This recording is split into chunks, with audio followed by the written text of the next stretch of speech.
आज की जो प्रेस कॉन्फ्रेंस है उसका जो मेन नुक्ता है, जो मेन पॉइंट है कि इस माह रमज़ान से पहले तकरीबन हम समझते हैं कि 3 मर्डर केसेस हुए कराची में, जो कि उस वक्त ब्लाइंड केसेस थे और किसी न किसी हवाले से मजहबी पार्टी या मजहबी तबके से, जिसमें मजहबी तबके से रिलेटेड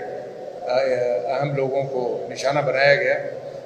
और मकसद ये था कि कराची में एक जो अमन अमान की सूरत हाल रमज़ान से पहले उसको ख़राब किया जाए, और ख़ास तौर पे सेक्टेरियन स्ट्राइक जो कराची में तकरीबन अभी किस्सा पारीना हो गया है और ख़त्म हो चुका है, उसको दोबारा रिकिंडल किया जाए। इस सिलसिले में फरवरी में आपको याद होगा कि खालिद रज़ा साहब को गुलिस्तान जौहर के इलाके में हिट किया गया। उसके बाद मौलाना अब्दुल क़य्यूम साहब को अगेन उसी इलाके में हिट किया गया मार्च 21 में मेरे ख्याल में, और दूसरे दिन मार्च 22 को फिर एक और इंसिडेंट हुआ जिसमें सेंट्रल डिस्ट्रिक्ट में सलीम खत्री, जो भी एक मजहबी पार्टी से ताल्लुक़ रखते थे, उनको हिट किया गया और उनको सब कुछ, इन तीनों हजरात को शहीद किया गया। मकसद ये था कि कराची में सेक्टेरियन स्ट्राइक को दोबारा हवा दी जाए। अल्लाह के करम से और आपकी कराची पुलिस की बर वक्त इक़दाम से और कोशिशों से तीनों के तीनों केसेस न सिर्फ बहुत ही कम वक्त में ट्रेस हो गए, लेकिन उनमें जो आखिरी कड़ी थी, जो हमारा आखिरी अहम केस था सलीम खत्री साहब वाला, उसमें जो मेन मुल्ज़मान थे, आपको याद होगा कि 2 मोटरसाइकिलों पे 4 अक्यूज़ आए थे, सस्पेक्ट आए थे, जिन्होंने ये कार्रवाई की थी। 2 शूटर थे, 2 मोटरसाइकिल राइडर्स थे, और अल्लाह के फजल से वो 3 हमने दोनों शूटर और वो पकड़ लिए, और पूरी तफ्तीश में हर चीज़ सामने आ गई। जिस तरह आपको याद होगा कि मौलाना अब्दुल क़य्यूम साहब के केस में भी बुनियादी तौर पे तो वाक़या प्लॉट का और जायदाद का तनाज़ा था, लेकिन जिस तरीके से उनको कत्ल किया गया और जो टारगेट किलर का खिदमात दी गई पैसों के खातिर, उससे ही हमारे कान खड़े हो गए थे। और ये बुनियादी तौर पे तीसरी कुव्वत का एक मकसद था,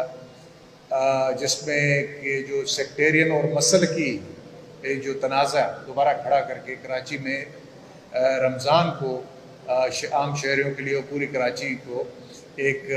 पुरअमन शहर को माहौल को ख़राब करने की एक साजिश थी। तो अल्लाह के फजल से जिस तरह तीनों केसेस ट्रेस हो गए,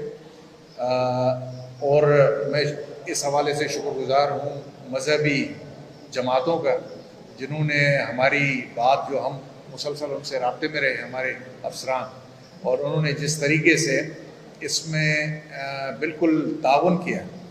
कि खामखा जज्बात में नहीं आए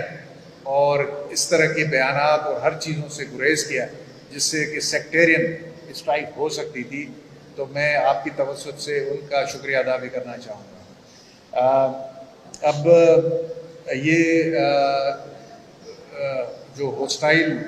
इंटेलिजेंस एजेंसी हैं, बदकिस्मती से हमारे पड़ोसी ममालिक में जो काम कर रहे हैं, उनका ये काम लग रहा है, जिन्होंने कुछ टारगेट किलर्स को यूज़ किया ताकि ये कराची में अमन ख़राब हो सके। ये असल चीज़ थी। और इसमें मैंने जिस तरह बताया कि पिछले केस में अब्दुल क़य्यूम साहब के केस में भी सब मुल्ज़िम गिरफ़्तार हुए, किलर और उनकी कन्फेशंस वगैरह वो सब आ गए। जो खालिद रज़ा साहब का केस है, उसमें भी वो केस ट्रेस हो गया, उनके मुल्ज़मान बिल्कुल वाज़ेह चीज़ हो गई, और वो भी हम इंशाल्लाह अनकरीब वो भी आपके सामने पूरी डिटेल्स पेश करेंगे। लेकिन ये सलीम खत्री वाला केस सबसे अहम था, क्योंकि इसमें डायरेक्टली एक कनोटेशन थी सेक्टेरियन स्ट्राइक की, सेक्टेरियन किस्म का उसका तासुर था। تو اس میں ابھی یہ تینوں ملزمان، چاروں میں سے 3 ملزمان پکڑے گئے ہیں۔ ان کے جو مین کرنے والے ہیں، جو اصل جن کو سہولت کار بھی کہا جائے اور پلانر بھی کہا جائے، وہ بھی ہمارے فوکس میں ہیں اور انشاءاللہ وہ بھی عنقریب اٹھائے جائیں گے۔ تو اس طرح ایک کراچی میں بڑا لا اینڈ آرڈر کا ایشو رمضان کے دوران ہونے سے رہ گیا۔